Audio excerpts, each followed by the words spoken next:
I am sorry for what I did. I truly am. I cheated on my husband, and I answered everything he asked. He didn't want certain details. I understand he has to react to this and that I hurt him. However, I believe it's not fair that I have to deal with being distrusted all the time from now on. It doesn't mean I have to sacrifice absolutely everything for my mistakes. Please don't misunderstand me. I am sorry, very sorry, and I regret what I did. It was immature, irresponsible, and disrespectful. But even like that, I don't feel I have to put up with this constant distrust. And I do not know what to do anymore. I want to save my marriage, but not at the cost of sacrificing myself as a person, as well as all my freedom. I don't want to feel in prison. This is what he texted me a few days ago. I asked him not to be so distant, or we would never be able to fix our marriage. This is long. I think he wanted to vent. He says, "Hi, look, about what we were talking about earlier, I'm just going to be very straightforward. I feel that in spite of the fact that I still love you, I don't love you so strongly anymore, not like before. And to be totally honest, I feel that every day I am falling out of love from you, even more. The thing is that I don't feel I can trust you anymore, and that's why I'm falling out of love more and more with time.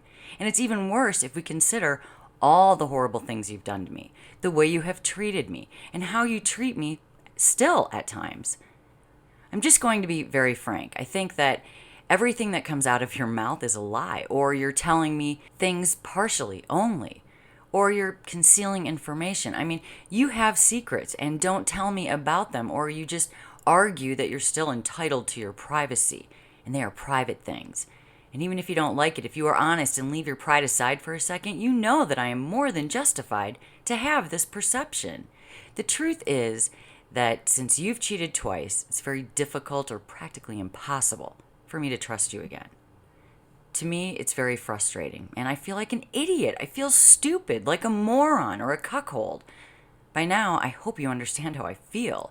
If I were to believe you and trust you again, and I also feel that way if now I'm always wondering, I wonder if she's really there. I wonder if she was there as long as she said she was. I wonder who she's texting. Why is it that whenever I'm online on WhatsApp, I also see her online all the time and she's not texting me? Who is she texting or sexting so much? Is she texting her classmates or girlfriends or someone else? Why has she spent so long on the phone? I get the bill, so yes, I know. If clients have not been calling, why do I text her and she does not read my texts and doesn't reply back if I can see she's online?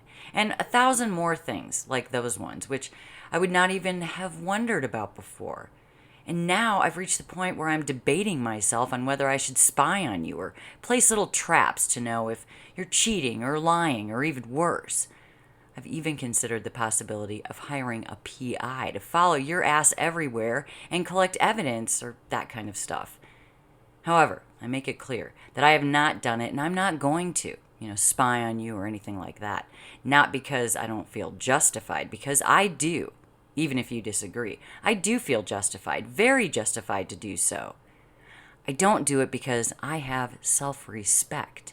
I don't deserve to feel this way. I don't deserve this suffering every second of my day. This is why I don't do it, not because I have any kind of respect left for you. I don't. You lost that. So don't get me wrong. That is why I have simply decided to do everything in my power so that I care less and less every day for whatever you do or don't do. That way, I don't have to live with this bitterness. This is the reason why I'm falling out of love. I don't even hate you or hold any grudge against you because I just don't care for you like that anymore. Actually, I do care for your well-being, but every day I see you less like my wife and more like just the mother of my kids. I will never see you as a friend, as you've suggested. I believe this as immature as it can get, especially after everything we've gone through. I'm not a jealous person. You know it. I never have been. I trusted you, and maybe trusting you so blindly was a big mistake. That's probably why you've taken advantage of it. I mean, instead of treasuring and respecting my trust, what you did was the total opposite. You took advantage of it to violate it and our marriage and do all the nasty stuff you've done. and to lie shamelessly right to my face for years, and to make fun of me, both by yourself and with others. Yes, I also know that you have made fun of me with your girlfriends because you have cuckolded me. And you were there, and you were just boasting about your cheating exploits and giggling with your friends while pointing at me, I found out. You and I are different people. We feel and think differently. I'm not hurting because you had sex with someone else. I'm not jealous about sex. And you know this firsthand because in the past, we had threesomes and swaps, both of us present and consenting to it. And I never have been bothered about it, nor have I been jealous or anything like that. I'm hurt because of the deception, the lies, secrecy, disappointment, the emotional cheating, betrayal, disrespect, making fun of me. And that is why, even if it sounds contradictory, I was also hurt by the sex and kissing behind my back, covered by all the above. I can't understand why, if I offered you an adventurous sex life occasionally, threesomes, swinging every now and then to spice things up, as I still wanted to devote myself to you and vice versa, in view that both you and I started our relationship when we were too young, and that you were my first and only girlfriend and my first and only sexual experience. And at the same time, I was your first and only boyfriend and your first and only sexual experience, unless you lied to me about that too. The truth is that as things stand right now, nothing surprises me anymore. And that I believed we did not have the experiences that maybe others had the chance to have with their different partners in regard to sex, so that we had the opportunity to be adventurous in sex occasionally with others, under terms that you and I would agree and later would agree with others, so that we could satisfy our curiosity, avoid being unfaithful, that we had a more open and fulfilling sexuality, so that we had spice and variety every now and then, and that we could make something good and beautiful out of it for us as a couple, that it could help us trust each other even more and would provide for a different, more satisfying relationship for both of us, always with consent, presence, and participation of both. I offered you this 15 years ago, and after you tried it a couple of times, you firmly turned down such an offer. You actually told me to give it up or break up, and I accepted it, embraced your decision, and devoted to you and only you, even if it meant to give up a great part of my sexual satisfaction and desires. What for?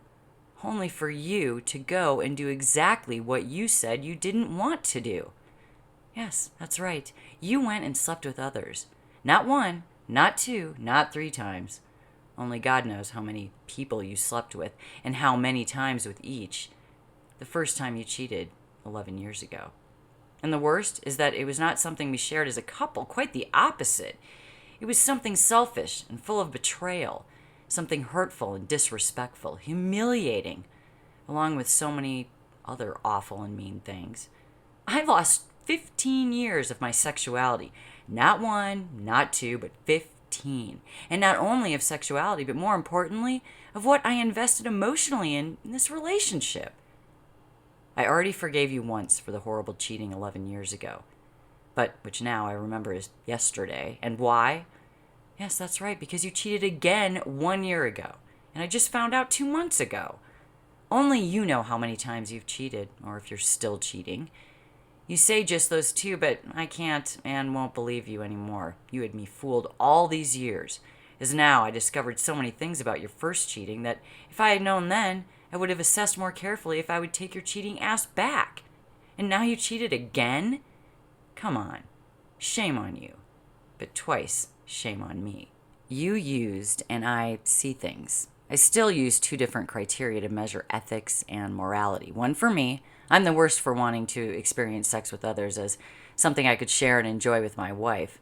And a different one for you. I don't want more cheating or deception in my life. I don't want to trust again so that you can betray me one more time and so that you can make fun of me and humiliate me as much as you want. I don't want to feel that people label me as a stupid cuckold you have made me to be. I don't want to spend all day wondering if you're cheating or that you will cheat eventually or that you're lying. That's why I'm acting like this, distant. It's because I can't trust you. That's why I opted for not caring anymore, for what you do or don't do. You are a beautiful, hot, attractive, sexy, I know it because people say it, And because I see the way that men stare at you with lust and the way women look at you with envy. But the truth is that as time passes after all this cheating of yours, it's become harder for me to see your beauty through my eyes. Others talk about it, show how they lust after you. But all I'm seeing now is an ugly, hideous person and no more. I see you less like a woman because with all the deception and cheating and lies, with all the pain you have caused me and all the pain you still cause me, you are staining your physical beauty with the ugly, real you, to the point I won't see your good looks anymore in a short time. I don't even care about them now. I've grown tired of trying to fix things because you don't help this relationship. You still keep secrets, conceal things. You have been so shameless as to ask me not to call you or text you because you feel that I'm controlling and limiting you. Really? After all you've done? You have no right to make such demands. You don't even want sex. That's when I was still interested, even if I found out about this. When you do have sex, you seem disengaged. It's so vanilla. You're lazy and lame as a lover. At least with me lately. That's all I know. Maybe you're getting it somewhere else. Oh, wait. Yes, you are. I know I've made mistakes. I'm not perfect, serious mistakes, but I have never cheated on you. I have never sought love or sex in someone else's arms. Not ever. I gave up a lot for you. I have changed many things for you, things you asked me to change. But you are still the same, still with your little secrets, even after all this deception. I could go on forever, so let's just leave it at that. Okay, I know that was long, and as I stated in the beginning, I'm sorry for that. I was stupid, I know. But he's saying all this hurtful and nasty things. He's saying all this about me, and while they are true, that's not the point. I want him to trust me again. But I'm not willing to live in a prison, reporting every single move, giving up my girls' nights, friends I have on my own, or any of my privacy. That would not be life for either of us. Is he just angry? Will it go away with time, or have I lost him for good? Am I just wasting my and his time here?